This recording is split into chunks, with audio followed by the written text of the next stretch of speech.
Naloka si Gladys Reyes Sarami nang nagtag sa kanya sa post ng Dreamscape PH na someone will be messing with them.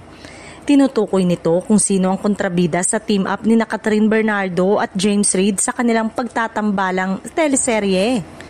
Kakapirma lang kasi ni Gladys sa Star Magic, kaya ang akala nila ay eto na ang unang teleserye ng primera kontrabida ngayon, nasa kapamilya na siya.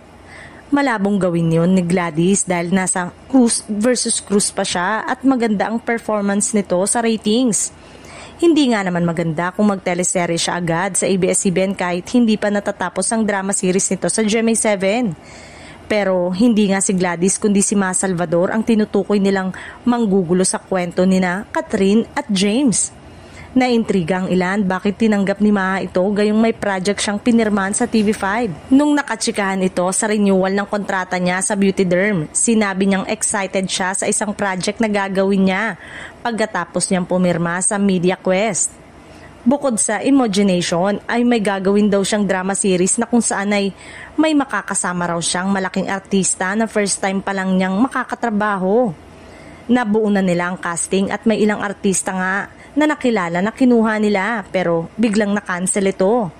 Hindi na sinabi kung bakit hindi na natuloy pero may napirmahang kontrata si Maha.